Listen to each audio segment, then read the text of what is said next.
Minnesota Vikings finally announced the remaining 22 cuts to get down to the 53-man roster. And I feel like the Vikings, especially in recent years, have just really sort of dicked around with the deadline where, I mean, we're 47 minutes after the 3 p.m. Central Time deadline. And now just finally we're starting to hear leaks. I haven't even had an official team announcement yet. But I have this conspiracy theory that the Vikings just really want to stick it to the beat writers Labor Day weekends because they do it every year. Anyway, so here are the 22 players that have been released. Then we'll go through the Vikings 53. And again, everything is fluid right now. The Vikings only have 2 safeties currently on the roster.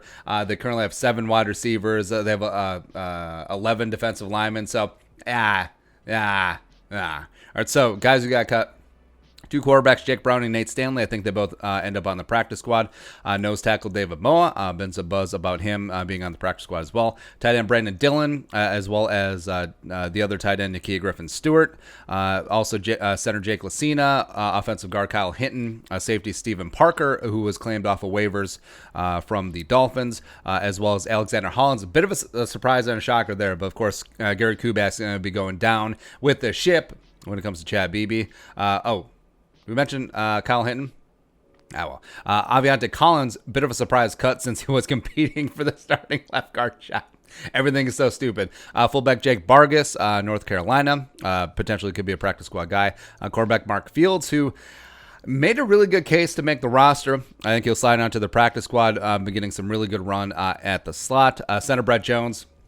The disrespect tour continues for Brett Jones, but not really new for the former CFL interior offensive lineman. Cornerback Neville Clark, the UDFA out of Central Florida, made a good case to make the roster. I think he'll be pretty clearly a practice squad guy. Safety Josh Metellus, man.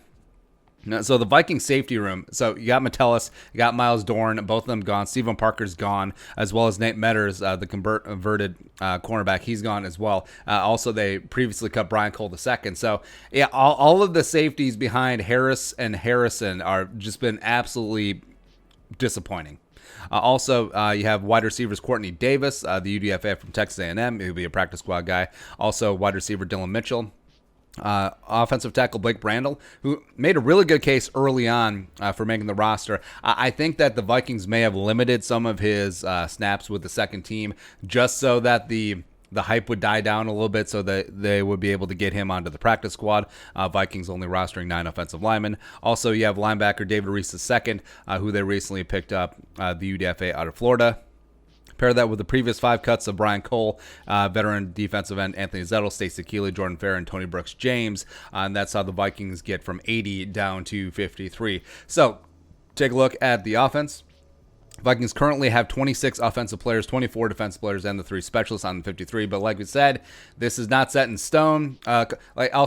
This happens every year, where if you're a young gun and you're a borderline roster guy, and then you're like, oh, I got it.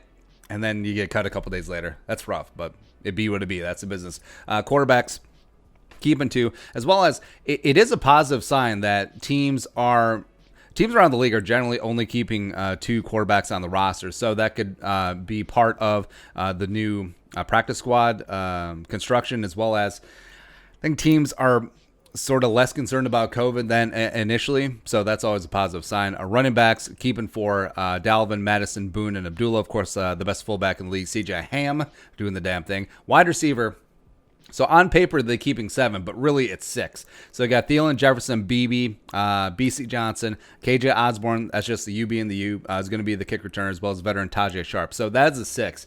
Dan Chisena, who is going to be a special teamer. 6'3", runs a 4.3, is absolute stud. The wide receiver, safety wide receiver, so I actually don't even count him as a receiver. So, yeah, I mean, it's basically 6. Tight ends, you got Irv, you got Rudy, you got Gronklin, of course. Offensive line, so as of right now, again, a lot of flexibility in this department. Hell, maybe they make a play for Justin Pugh. Maybe they pick up a free agent TBD. But left to right, your starting offensive line is Reef Dozier, Bradbury, Elfline, and Brian O'Neill. Reserves as of right, Meow, Rashad Hill, the veteran swing tackle, Ezra Cleveland, Oli Udo, and Drew Samia. And now I know what you're saying. Well, what about backup center? Well, Dozier and Elfline have had center experience, so they're fine there. Defensively, so keeping 24.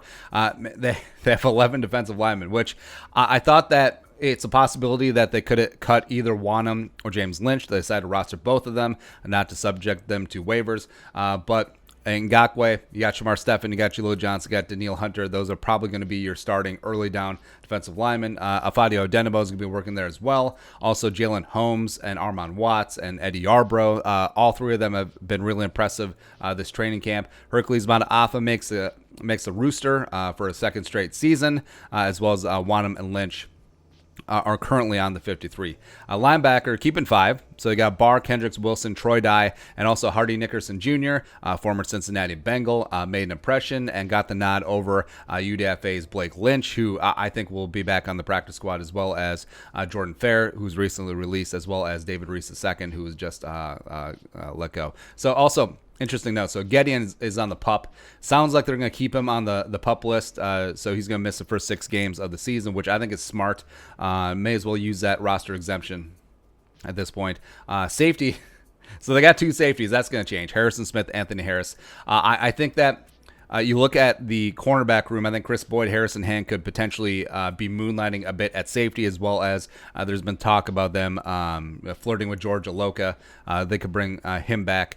Lots of experience with Zimmer's on the team in 2018, as well as, Clinton Dix, Damaris Randall are out there, so there's going to be some options there for the Vikings. Cornerbacks, Hughes, Dancer, Gladney, Holton Hill, those are going to be your top 4.